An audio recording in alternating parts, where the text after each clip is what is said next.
Question number 8 है आपका the point P Q R are the mid points of the sides of the triangle find the vertices. आपको 3 point दिए हैं और कहा हुआ है कि ये आपके जो पॉइंट्स है मिड पॉइंट है। जैसे कि एक ट्रायंगल बना दिया मैंने और बोला हुआ point P Q R are the mid points. ये एक जैसे कि एक लाइन है, इसका मिड होता है ना, तो उसका मिड पॉइंट्स आपको दिए। तो बोला हुआ क्या आपसे फाइंड द वर्टिसेस। आपको क्या मालूम करना है? वर्टिसेस मालूम करना है, मतलब इसके कॉर्नर्स मालूम करना है। तो मैंने कॉर्नर्स को नाम दे दिए ए बी और सी। जब मैंने खुद से नाम दिया तो फिर मैंने लिखा कि भाई let A B C are the vertices of the triangle. अच्छा, मैंने x1 x2 y x2 y2 और इसी तरह x3 y3 भी कर दिया। तो अब आपको सवाल शुरू करना है। सबसे पहले तो आप कहोगे भाई कि A B mid point at R. तो हमें पता है भाई साइड जो है, साइड ए से लेकर जो बी तक के जो मैंने नाम दिया उसका जो मिड पॉइंट है आपका क्या है? आर। या आप अपनी तरफ से बना सकते हो डायग्राम। मैंने एक ट्रायंगल बनाया पी क्यू आर, सबसे पहले इनका नाम दिया, फिर मैंने कहा ए बी सी। सही। तो आपने कहा भाई ए बी जो आपकी साइड है उसका जो मिड पॉइंट है वो आपका आर है। तो सबसे पहले मिड पॉइंट का फॉर्मूला क्या होता है? मिड पॉइंट का फॉर्मूला क्या होता है कि आपका मिड पॉइंट, ये आपका ये जो भी आपका मिड पॉइंट है यहाँ पे आर है, वो कहता है कि भाई आप x1 और x2 को प्लस कर दो। और x1 और x2 क्या है? x1 और x2 जैसे कि अगर एक लाइन है तो मिड पॉइंट ये रहा, फर्स्ट करें आर है, तो x1 आपका ये होगा x1 x2 y1। इसी तरह ये हो जाएगा x2 और y2।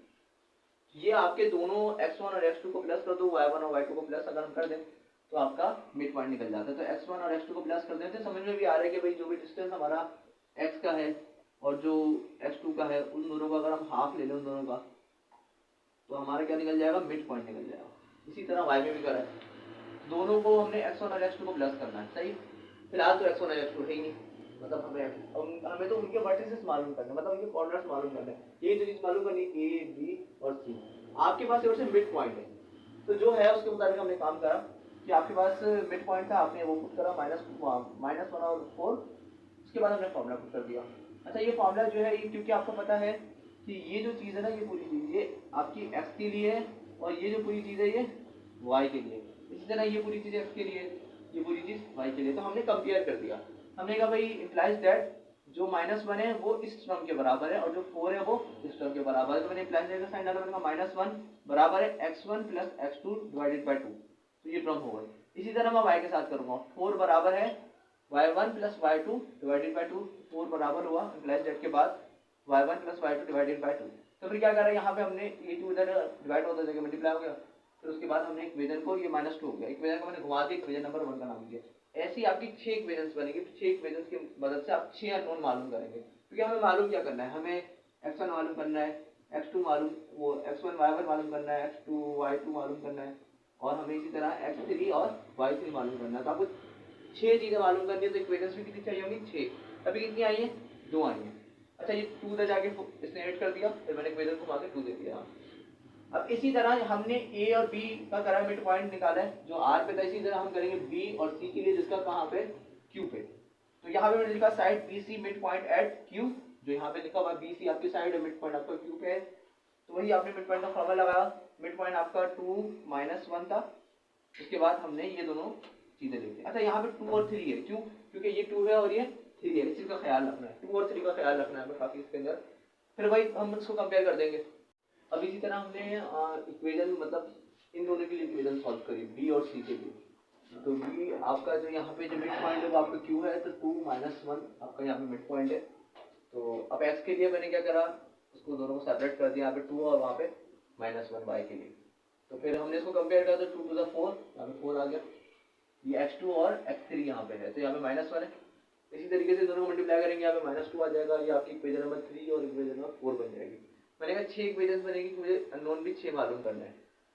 तो अब बारी आई इसकी, ये वाली साइड की, सी से लेकर ए तक के, जिसका जो मिड पॉइंट है वो पी है।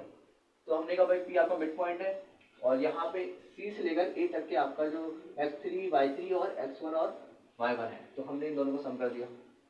उसके बाद कंपेयर करा कि -2 है और ये 2 है, ये आपस में मल्टीप्लाई होगा आके, ये हो जाएगा -4। इसी तरीके से यहाँ पे आपका 2 है, क्योंकि जब y वाली वैल्यू कंपेयर करो तो यहाँ पे आपका 2 आया, नीचे भी तो 2 to the 4, यहाँ पे भी 4 आ गया। तो इक्वेशन नंबर 5 और इक्वेशन नंबर 6 आपकी इस तरह आ गई।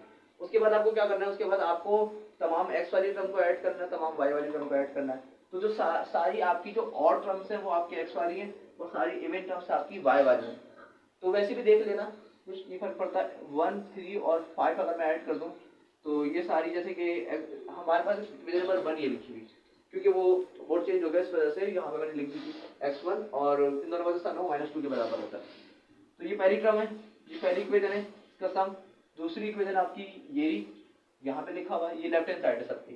इसी तरह आपकी पांचवी इक्वेशन ये रही, यहाँ पे लिखी हुई है, सही। तो ये आपकी 3 इक्वेशन की लेफ्ट हैंड साइड हो गई। अब राइट हैंड साइड क्या है, इसकी -2 है और इसकी आपकी 4 है और इसकी -4 है, सही है। तो ये 4 से 4 कट गया।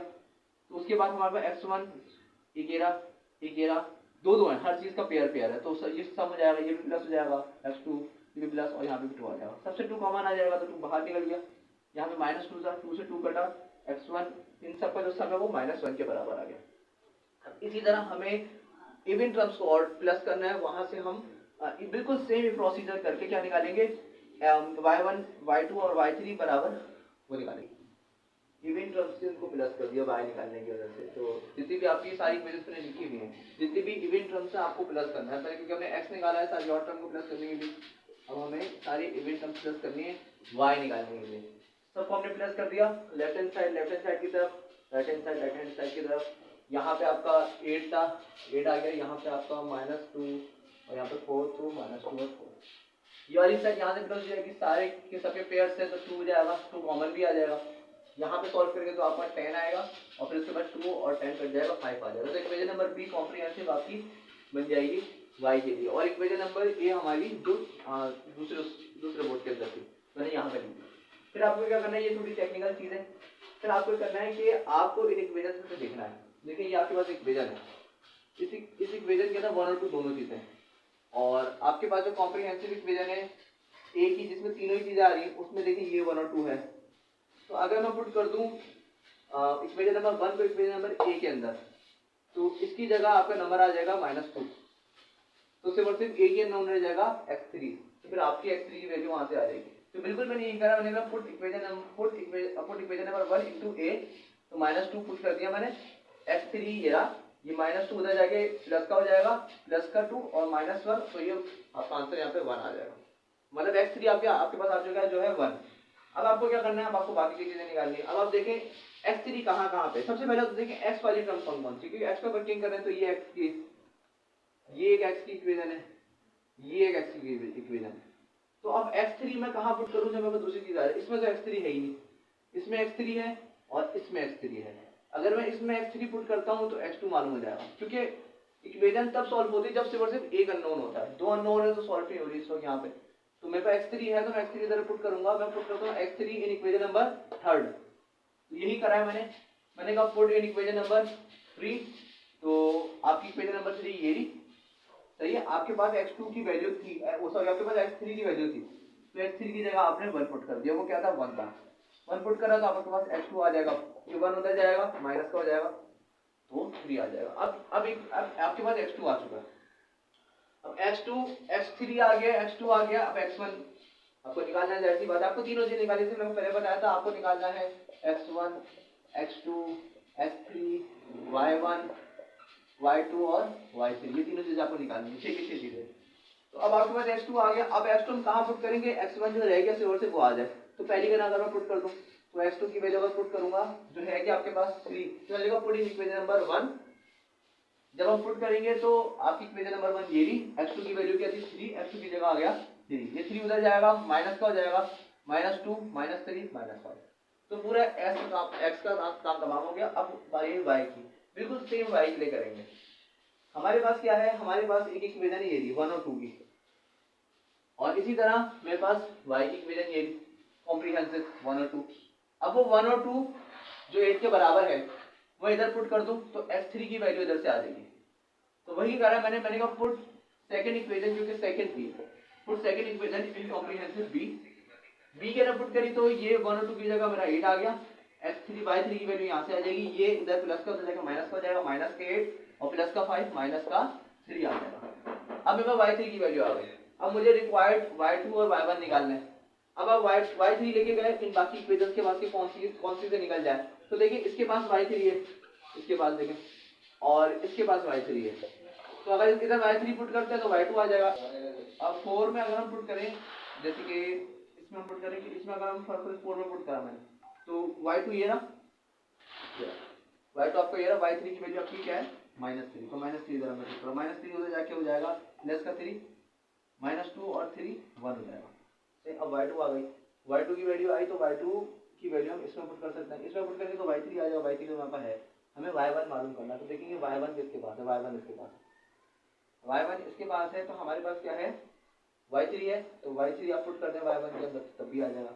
फिर हमने कहा कि हमने कहा पुट इन इक्वेशन नंबर जो भी y2 आया हमने इक्वेशन नंबर 2 के अंदर पुट कर दिया, तो इक्वेशन नंबर 2 आपकी ये रही, y1 हमारे पास, y2 हमारे पास है, y1 निकालना है, तो y2 हमने इधर पुट करा, ये रहा, और y1 आ जाएगा, ये प्लस का हो जाएगा माइनस का हो जाएगा, ये 7 हो जाएगा। तो जब तीनों कोऑर्डिनेट्स आपके आ गए ए बी सी, तो हमने लिख दिया, जैसे कि ए लिखा तो ए का हमारा -5 और 7 था, तो -5 और 7, बी का क्या था 3 और 1, और मतलब ये x2 और y2 है, तो x2 आपका x2 y2 ये आपका x2 है और ये आपका y2 है।